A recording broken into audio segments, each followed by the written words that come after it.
Welcome to my channel, The Medusa Effects, where you can hear the crimes that petrify the society.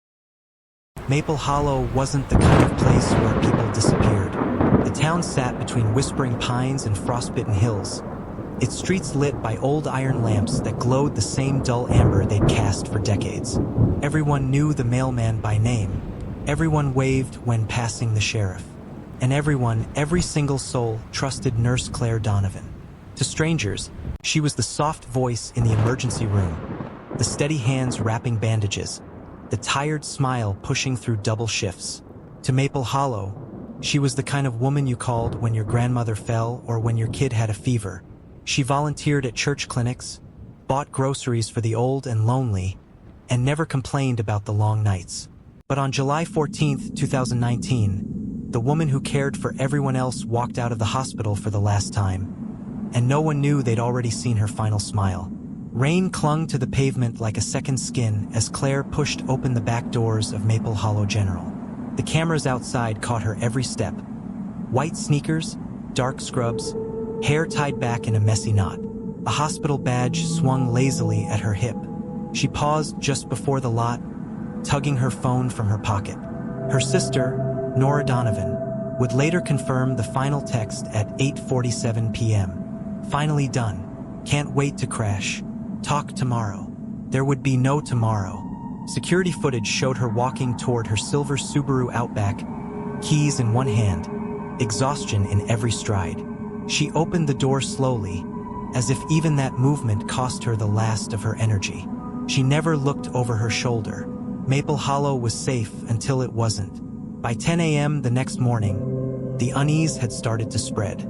When Claire didn't show up for her morning shift, people assumed exhaustion had caught up with her. By 11 a.m., they started to worry. By noon, co-workers had called her phone 7 times. Every call went straight to voicemail. Sheriff Avery Mallory, a man who hadn't logged a violent crime in years, ordered deputies to begin a search of the roads and tree lines. Locals volunteered without being asked. They split into teams, checked ditches, called her name into the forest.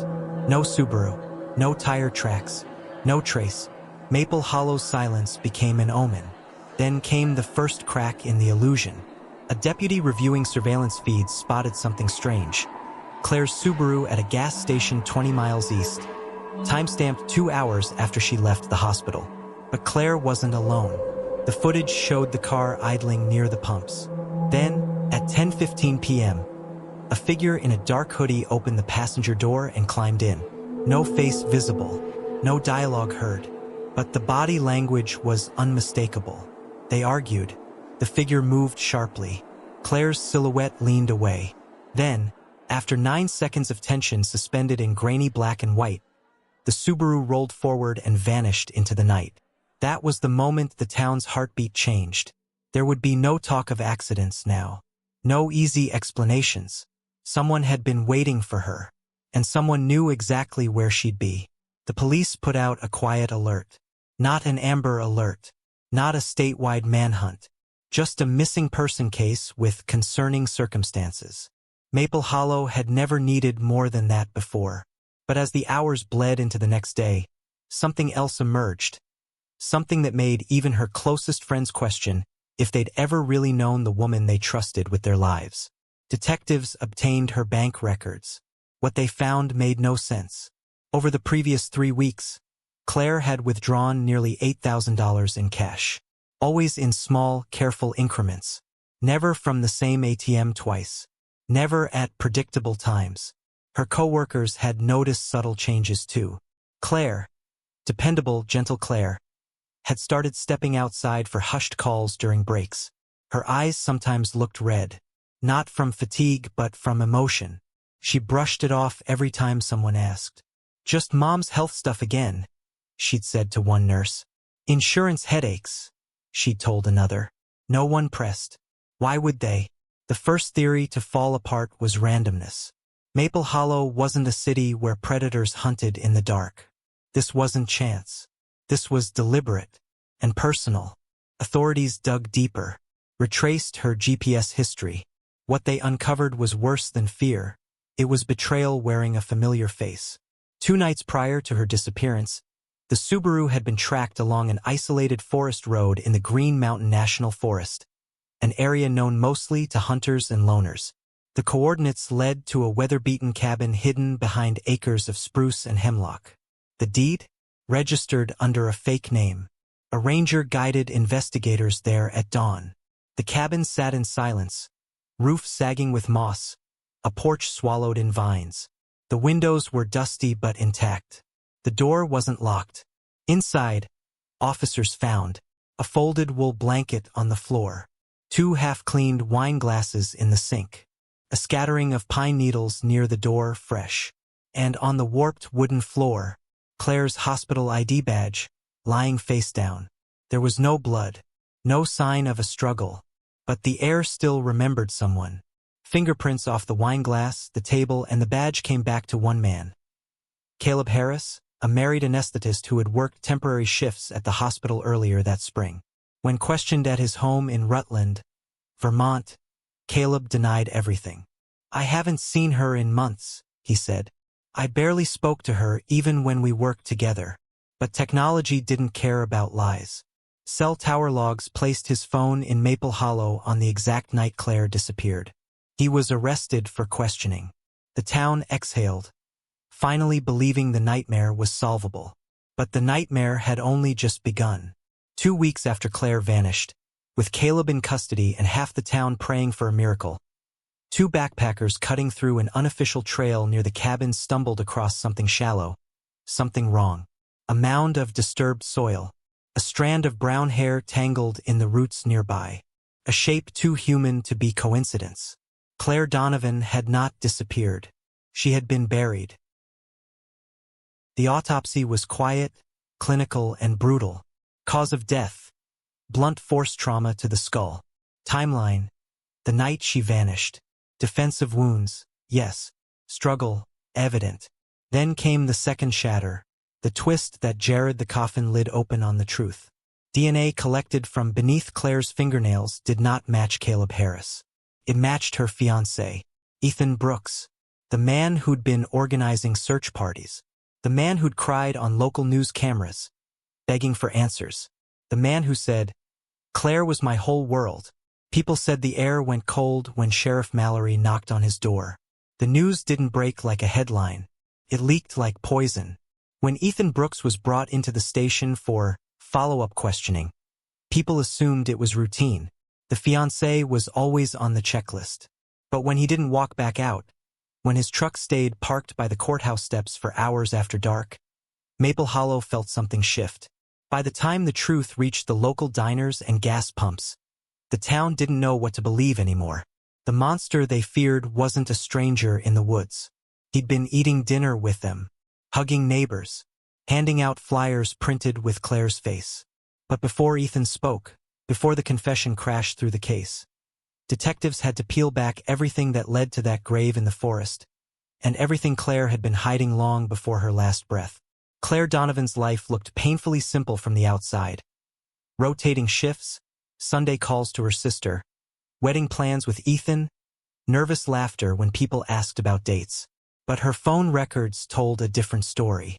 In the 6 weeks before she vanished, she exchanged 124 calls and 38 messages with one number, registered to a disposable phone later traced to Caleb Harris, the man who claimed he barely knew her, the man with fingerprints in the hidden cabin, the man who didn't bury her. Investigators pieced it together in fragments like glass glued wrong. A rental car in Caleb's name had entered Maple Hollow 3 times in June. Receipts from a roadside store near the forest cabin showed 2 wine purchases. Gas station footage dated July 9th caught Claire in civilian clothes buying a burner phone. She'd worn sunglasses even though it was evening. Whatever she was hiding, she was careful. Too careful. In the early days of the search, Ethan Brooks seemed shattered, haunted even. He barely slept. He coordinated volunteers, stood beside Nora Donovan at press briefings, spoke like a man hollowed out. But the deputies remembered something odd. On the first day, when police were still considering an accident, Ethan mentioned, maybe she met someone out there, before anyone knew about the cabin or the second location. How did he know there was an out there involved? No one clocked it at the time. Grief gives people strange words. Later, they remembered. Detectives kept Caleb in custody, charging him with obstruction and lying to police, but they didn't stop digging. They pulled every strand they could find. Tire tracks confirmed Claire's Subaru had been at the cabin multiple times. Caleb's prints were everywhere, but so were hers. The cabin's lease was linked to a shell identity Caleb had created the year before. Cell tower data placed his phone near Maple Hollow at 9:54 p.m. the night she vanished. But his phone pinged in Rutland by 12:30 a.m. That timeline left a gap. Fatal one. Someone else was there after Caleb fled. Someone who never called 911. Someone who moved her body. Someone who buried a woman he claimed to love. When Ethan was first questioned, he kept his voice level. Said he'd last seen Claire the morning before her shift. Said she'd seemed tired, quiet, but not upset. Said he'd been home that night, fell asleep watching a baseball rerun. None of that was true. Detectives didn't confront him with the DNA right away. They let him speak. Let him trip over details only the guilty knew. Then they showed the file. The results. DNA from under Claire's fingernails. Skin fragments on her wrist. Scratch marks on Ethan's forearm they'd photographed the week before when he waved off help lifting search supplies. And finally, Nora. She told them something no one else knew. Claire planned to call off the engagement after the wedding date kept getting pushed back. She told Ethan 2 weeks earlier she needed space. He told her they could fix it after the honeymoon. She never intended to have one. The confession didn't explode. It seeped. Detective Harlow slid a photo onto the desk. Claire's Subaru parked in the trees near the cabin. Next to it, footprints. 2 sets going in. 1 set coming out. Then she said 3 words that shattered Ethan's performance. We found her. He didn't ask where. He didn't ask how. He asked, voice cracking, did Caleb tell you? They'd never mentioned Caleb. That was the slip. What followed was not rage. It was a quiet collapse. Ethan stared at his hands. The same hands that had held Claire's face on their engagement night. The same hands that had wrapped her in a blanket when she fell asleep studying floral arrangements. The same hands that had balled into fists the night jealousy replaced reason. Then he spoke. Not to defend himself. Not to blame her. But to confess the moment love rotted into violence. He'd followed her twice before. He suspected she was hiding something. Money missing from their joint account. Late shifts that didn't match her schedule. The way she flinched when he touched her shoulder some nights. On July 14th, he trailed her car from the hospital. Kept his lights off. Knew those back roads better than most. Watched her drive into the woods. He parked down the slope, behind a cluster of pines. He saw the cabin light flick on. He waited 30 agonizing minutes. Then Caleb arrived. 10:15. Hoodie. Backpack. Like he'd done it 100 times. They talked inside. Voices muffled. Silhouettes moving. Claire sitting on the edge of a chair. Caleb pacing. Ethan's mind didn't break in a scream. It froze in a single thought. She lied to me. He never remembered kicking open the door. But he remembered what came next. The shouting. The denial. The swing of his arm before he even knew he'd moved.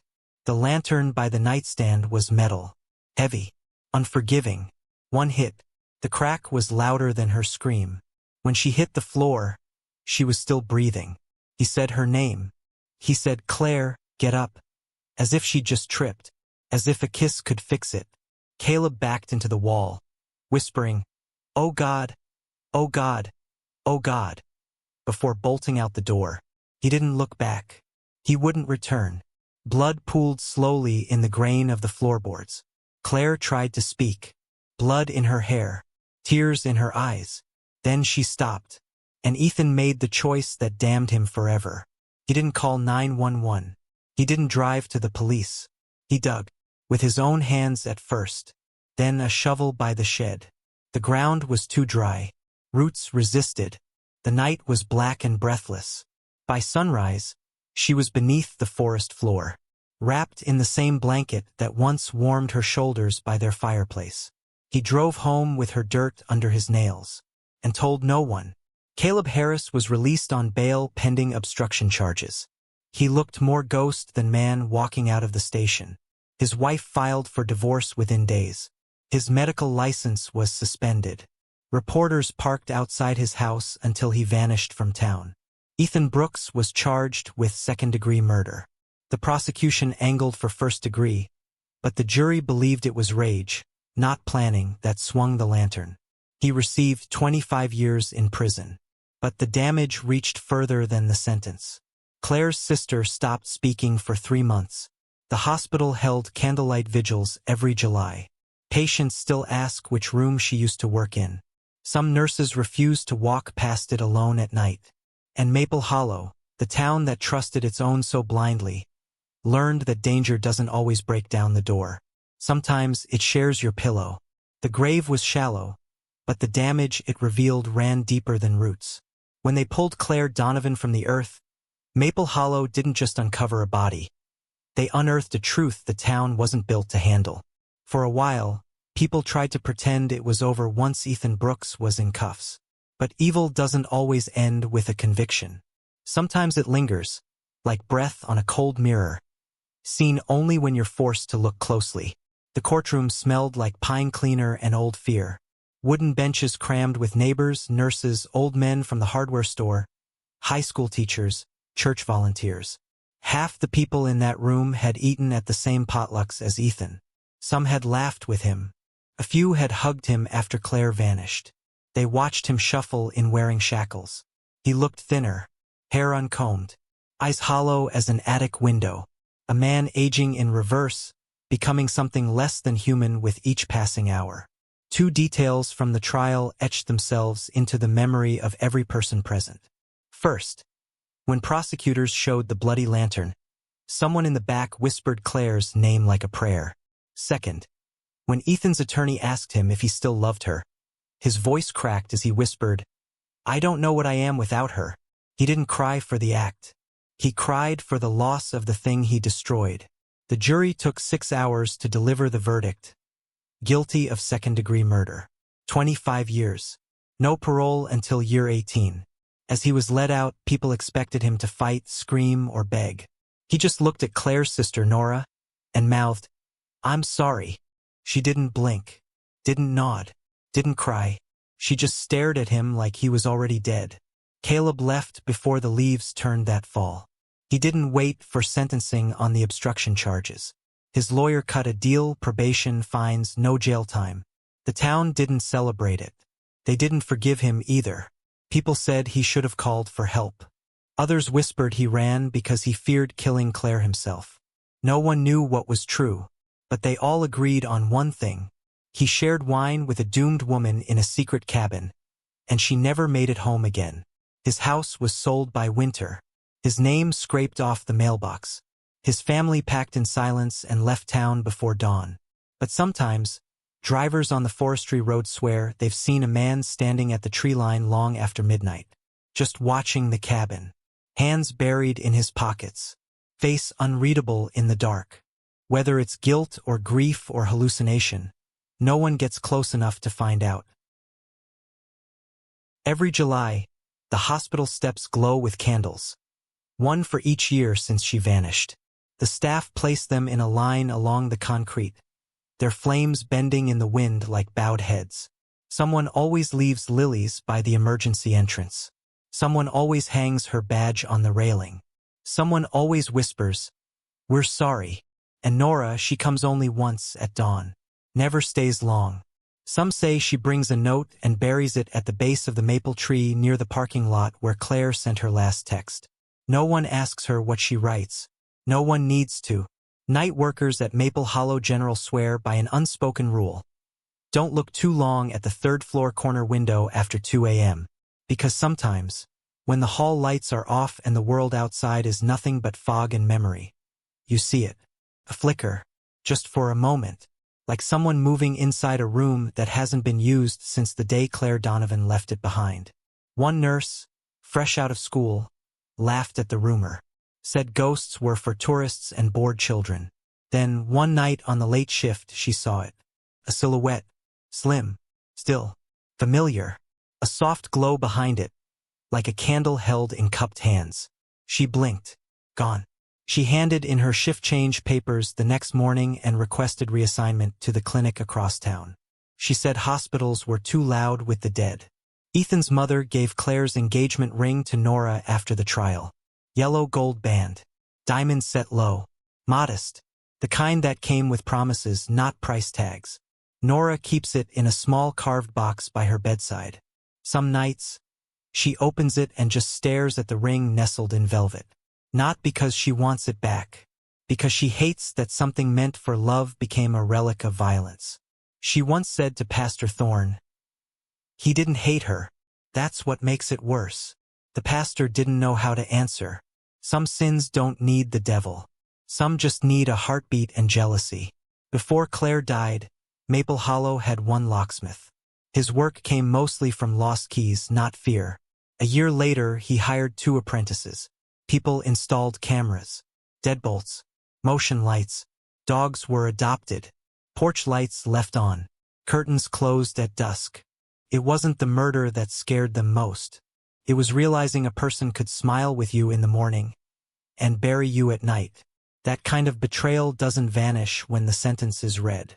It lingers, in glances, in whispers, in the way people pause before trusting again.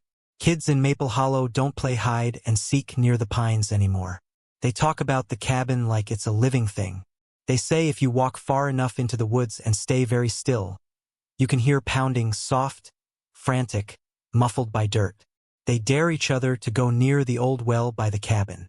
Most don't make it past the clearing.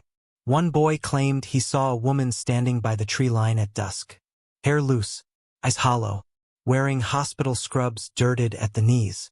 No one believed him, until the nurse on the night shift saw the same figure reflected in the glass near the stairwell. She refused to work third shift after that. Years pass, but some wounds refuse to scar over. Ethan Brooks wakes every night at 2:17 a.m. The exact minute, based on the coroner's timeline, that Claire's pulse stopped beneath the lantern glow. He doesn't mark time by calendar anymore, only by guilt. In prison, he doesn't speak to other inmates, doesn't eat in the mess hall, doesn't read the letters his parents send. The chaplain says Ethan kneels more than he sleeps. He asked once if God allows ghosts to visit the condemned. The chaplain said no. Ethan said, "Then why do I hear her?" And no one had an answer. Time doesn't heal in straight lines here. Curls like smoke. Claire Donovan's grave is simple. White stone. Small cross etched into the upper corner. Her name, 2 dates. And beneath it, 5 words carved at Nora's request. She cared for everyone but herself. Visitors still bring candles, rosaries, notes, pine cones, sometimes wine corks, like they're acknowledging the secret life no one saw. Maple Hollow will never be what it was. Some scars don't fade. Some windows don't stay dark. And sometimes, the loudest truths are buried just deep enough to be ignored. But sooner or later, the earth gives them back. And when it does, everyone remembers, the danger isn't always in the shadows. Sometimes it wears a ring. Sometimes it knows your secrets. Sometimes it's the person standing right beside you. This was the vanishing of Nurse Claire Donovan. If you found this story chilling, like, share, comment, and subscribe to The Medusa Effect, where every truth hides a shadow, and every crime has 2 sides. Thanks for watching my channel, The Medusa Effects, where crimes that petrify the society are told.